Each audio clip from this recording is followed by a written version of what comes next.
It's a pretty known fact that the Jews are God's chosen people, that the Jewish homeland is Israel, that the Jews believe in the Old Testament, and that the Old Testament is about Jews. However, almost none of these facts are true. Nowhere in the Bible does it call the Jews God's chosen people. Modern-day Israel isn't really the homeland of the Jews. The Jews don't really believe in the Old Testament, and only maybe 5% of the people in the Old Testament can even be considered Jewish. So now that you've branded me an anti-Semite, we can begin.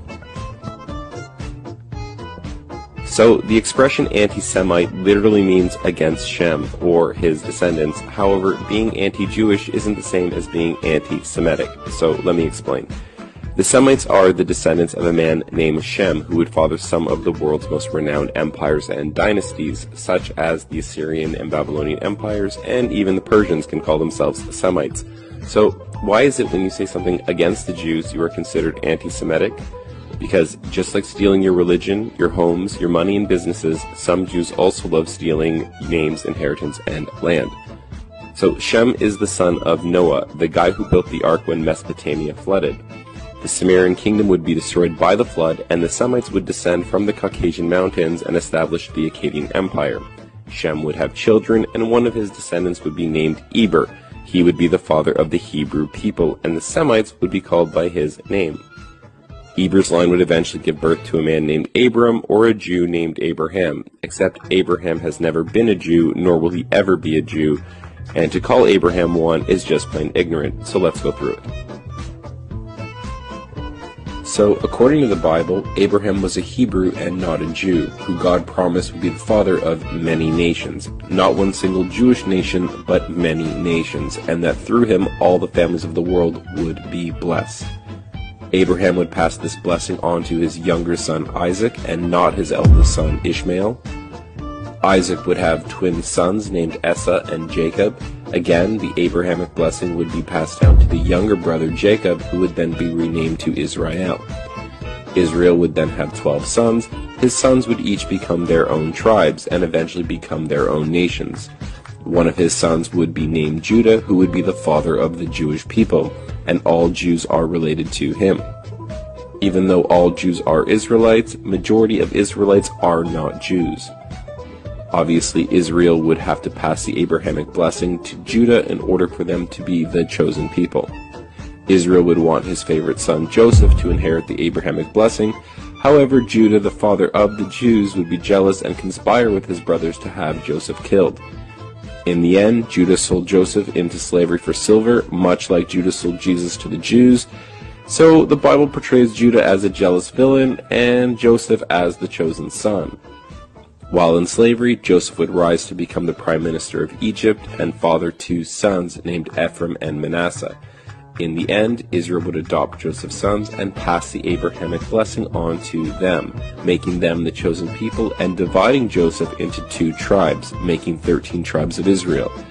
As for the father of the Jews, his 2 eldest sons would die and Judah would end up bowing down to Joseph. So, now that you understand that the Jews were never intended to bless the world, nor were they ever considered the chosen people, we can move on to our second point. So, is the Jewish homeland Israel? And the answer is yes and not at all. Israel was originally called the land of Canaan, named after Noah's grandson, Canaan. The land of Canaan was conquered by the Israelites after they left Egypt with Moses, found in the book of Exodus. The Bible says God commanded the Israelites to punish the Canaanites for their sexual immorality, which led to child sacrifice, which would eventually lead to cannibalism. The word cannibal actually comes from the words Canaan and the god Baal. Baal was the god of Canaan, and the priests were known for eating the children after they were sacrificed to him, hence why we call them cannibals. So now that you understand what kind of people were living in Canaan, try not to feel so bad when you read that God ordered us to exterminate them. The borders of the Jewish homeland were established by Joshua, who was one of the descendants of Joseph and not from Judah. So if we were to restore the Jews to their original land, according to the Bible, the Jewish homeland would look less like this and more like that. So, like the story of Joseph and Judah, their children likewise wouldn't get along either. After becoming nations, there would be a civil war. The Jews would rule the southern kingdom of Judea, while Joseph's sons would rule the northern kingdom, keeping the name Israel. They would have different religions, believe in different gods, and while Judah stayed in Judea, Joseph would ally himself with the Phoenicians and establish colonies and trade posts all over the Mediterranean. The kingdom of Israel would be corrupted by foreign ideologies, and like the Canaanites would fall into materialism, sexual immorality, and child sacrifice, which would lead to them being conquered by the Assyrian Empire. Some of the Israelites would be taken into captivity into the lands of Assyria and Media, while some of the Israelites and Phoenicians would flee to their colonies and trade posts, fulfilling the promise made to Abraham that the world would be blessed through him, as he would be the father of many nations. So the sons of Joseph would become fruitful and multiply among the nations, forgetting who they are, which shouldn't surprise us considering their names literally mean fruitful and forgetful. Just like the northern kingdom, the Jews would fall into sexual immorality and start sacrificing their children. They would be conquered and enslaved by the Babylonians, then freed and re-established by the Persians, conquered again by the Greeks, and later occupied by the Romans. While under Roman rule, the Jews would launch the greatest revolution in Roman history, known as the Great Revolt, which would fail, causing Judea, Jerusalem, and the Jewish temple to be destroyed, ironically fulfilling everything Jesus and the Christians said would happen. The Jews, not being satisfied with losing their temple and homeland, would stab the Romans in the back by launching 2 more rebellions, killing over 500,000 Greeks and Romans. God would bless the chosen people with 2 more humiliating defeats, along with a banishment from the land, causing Judea to be renamed to Syria Palestinia. So the reason the Jews have been able to take Palestine really rests on the fact that they've stolen the name Israel and have convinced the Christian West that they are the chosen people and that they alone are Israel. But once putting things into perspective, we see that just isn't true. Which brings us to our third point. Do the Jews believe in the Old Testament? The answer is kind of and not really. While waving around the Old Testament as if they believe in it, the Jews actually have secondary books that they consider just as important, the main book being called the Talmud. To explain the Talmud, we have to understand some basic Jewish Roman history, going back to Emperor Claudius, who, like Emperor Tiberius, tried to ban the Jews from Rome after branding them aggressive troublemakers. Sadly, Emperor Claudius didn't understand how to play the Game of Thrones and ended up mysteriously being killed. His successor, Emperor Nero, would lift the Jewish ban, which shouldn't surprise us considering the Talmud says he was a Jewish convert. Nero and his Jews would engage in some of the most barbaric acts known to man. Just to give you an idea of how crazy this pro-Jewish Roman emperor was, Nero burned down Rome and blamed it on the Christians, causing them to be tortured and killed in the worst ways imaginable.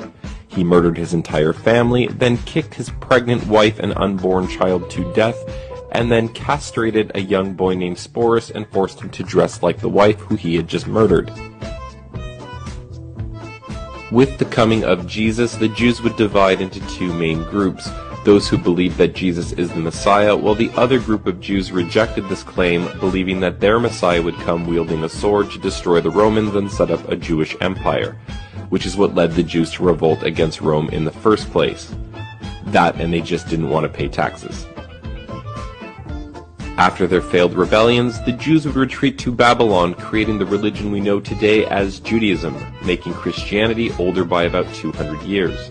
The Jews would argue and say that the Talmud is the oral law that was passed down orally without any mistakes since the time of Moses, before finally being written down between 200 and 400 years after Jesus. This would place the Jews in first place above the Muslims for the longest, most successful game of broken telephone ever played. The Talmud speaks of its love for Christians by calling the mother of Jesus a whore and calling Jesus a bastard sorcerer who is in hell boiling in human shit. Which brings us to our last point. Is the Old Testament about Jews? The answer is no, not really. Because the Jews have stolen the name Israel, you would never guess that the majority of the people in the Bible are not Jewish. The Apostle Paul, for instance, even though everyone calls him a Jew, Paul quickly separates himself from the Jews and says, "I am an Israelite of the tribe of Benjamin." The Bible also says that God sent Paul to preach among the Israelites. And funny enough, Paul's ministry wasn't in Judea, but he was sent to preach to the Galatians in Asia Minor, the Greeks in Greece, and the Romans in Rome. The Bible is constantly separating the kingdom of Israel from the kingdom of Judah, as it is constantly separating Joseph from Judah. The entire Jewish deception and hijacking of the Bible depends on them stealing the terms Semites, Hebrews, and Israelites. For example, Moses, the man who wrote the first 5 books known as the Torah, did not come from the tribe of Judah, nor was he part of the kingdom of Judea, yet somehow he is a Jew. The reality here is the majority of the people in the Old Testament are not Jewish. The Bible is a book that tells the history of many nations and peoples, like the Semites, Hebrews, Israelites, Egyptians, Phoenicians, Babylonians, Assyrians, Armenians, Persian, Greeks, Romans, and many others. It's not only about Jews.